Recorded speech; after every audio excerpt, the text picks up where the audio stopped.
Bonjour à tous, bonjour à ceux qui nous prennent en marche. C'est parti pour 5 minutes d'actualité africaine. Le président Paul Biya, âgé de 85 ans, est officiellement réélu pour un 7e mandat à la tête du Cameroun qu'il dirige depuis 1982, soit 36 ans de présidence. Il a été donné vainqueur hier lundi du scrutin du 7 octobre après plus de 4 heures de proclamation des résultats donnés par le Conseil constitutionnel, département par département. Une victoire écrasante sur fond de contestation des candidats de l'opposition. Le recensement électoral en Guinée-Bissau, dont la fin était prévue le 20 octobre, a été prolongé d'un mois. Une extension qui devrait entraîner un report des élections législatives du 18 novembre, selon la ministre de l'Administration territoriale. Ces élections doivent permettre de dénouer la crise politique que traverse ce pays d'Afrique de l'Ouest depuis la destitution en août 2015 par le chef de l'État de son premier ministre, Domingos Simoes Pereira.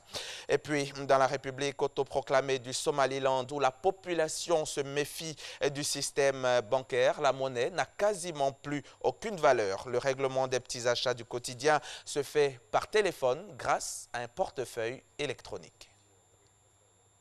Pour acheter sa boisson fraîche, Abdi Hakim Osman n'a pas à sortir de monnaie. Pour payer, son téléphone suffit. Bienvenue au Somaliland où la modernité côtoie le dénuement. Ici, quasiment tout le monde utilise Zahad, un portefeuille électronique. Nous achetons tout avec des shillings du Somaliland avec notre portefeuille mobile. Vous devez d'abord déposer des dollars sur votre téléphone, puis vous les échangez en shillings du Somaliland et après vous pouvez faire vos achats en monnaie locale. Vous pouvez déposer 10, 20 ou 30 millions de shillings. Le pays a sa propre monnaie, lancée en 1994, mais aujourd'hui elle est complètement dévaluée. Même des poches pleines ne suffisent pas pour faire de simples achats. Dans les rues d'Hargeisa, il est très commun de voir ces courtiers avec des mètres cubes de billets.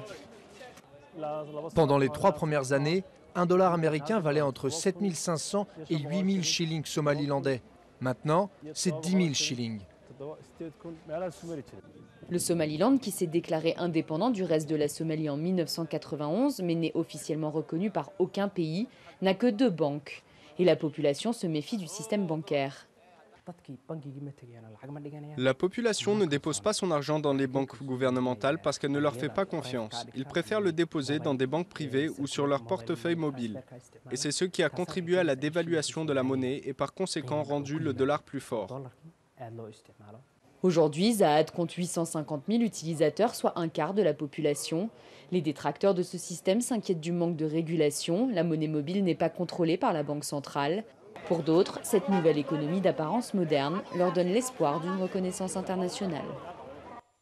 Pour refermer ce journal, sachez que l'Union européenne a annoncé avoir alloué 7 200 000 euros supplémentaires afin d'intensifier la lutte contre la maladie à virus Ebola en RDC qui a fait 153 morts depuis août dans le pays. Le montant total de la réponse de l'UE face à cette crise s'élève jusqu'à présent à 12 millions d'euros en 2018. Le soutien de l'Union européenne comprend l'expertise technique, les services aérien humanitaire, le financement de la recherche et l'assistance humanitaire.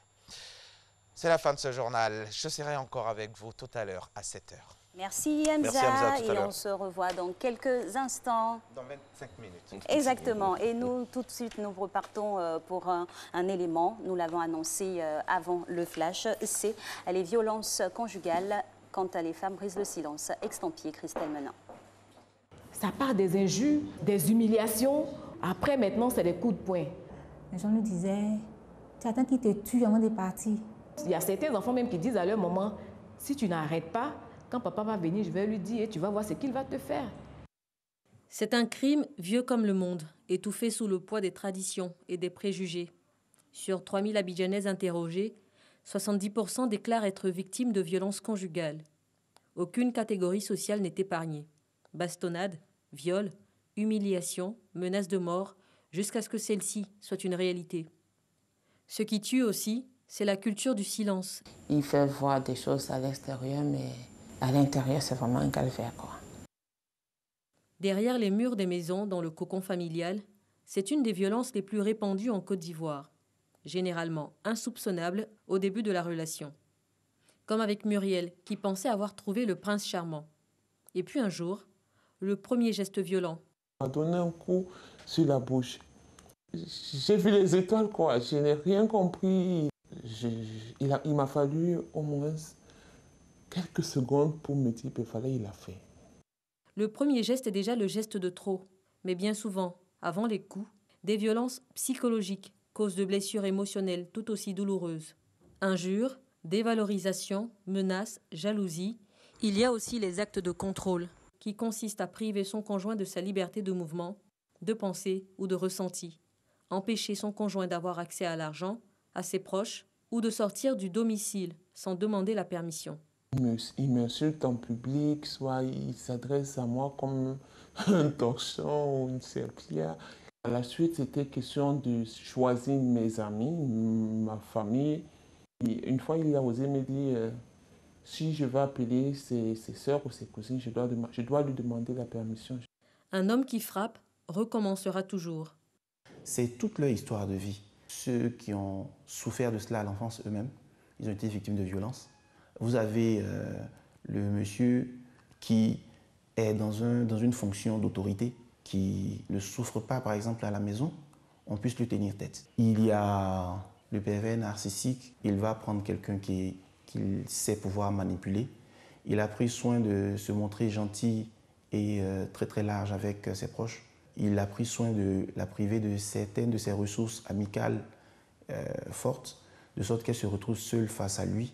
Et quand il finit par la battre, elle n'a plus personne à qui aller raconter cela. Selon les spécialistes, les violences conjugales obéissent à un cycle. La phase de tension, période de menace qui contraint la victime à faire attention à tous ses gestes, puis la crise, le conjoint violent passe à l'action, frappe la victime, vient le déni, les excuses, prétextant que c'est la faute de l'autre. La victime doute de ses propres perceptions et se sent responsable de la situation. Enfin, la lune de miel, le conjoint violent demande pardon et promet de changer. La victime lui donne une chance et constate ses efforts avant de rebasculer dans un climat de tension. En Côte d'Ivoire, pas de texte juridique spécifique sur les violences domestiques. Elles sont considérées et punies comme des coups et blessures selon l'article 345 du Code pénal. L'article 345 du Code pénal qui sanctionne les coups et blessures volontaires ne prend pas spécifiquement en compte les violences conjugales.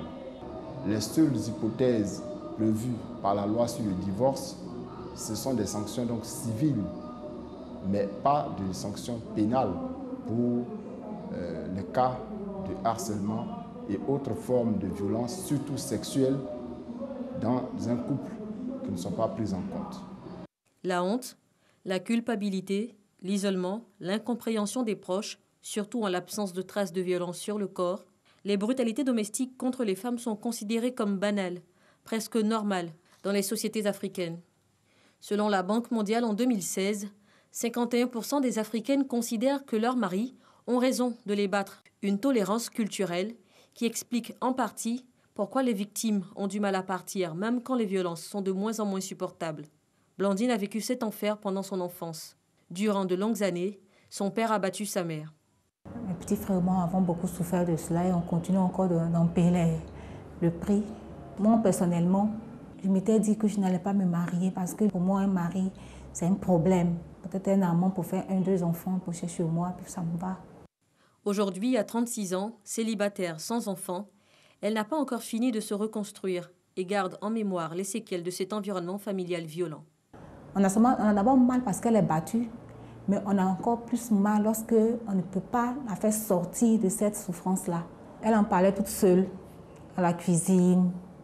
Où aller sans moyens et quand on n'a personne chez qui rester. Il n'existe pas de centre d'hébergement pour les victimes de violences conjugales en Côte d'Ivoire. Il n'y a pas de structure prévue, ne serait-ce même que pour écouter ces femmes, pour les accompagner. Il n'y en a pas.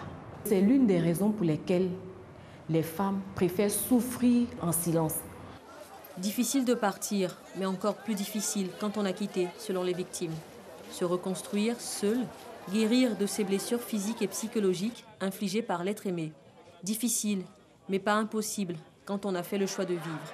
À l'échelle mondiale, on estime qu'une femme sur 3 sera victime de violences physiques ou sexuelles au cours de son existence.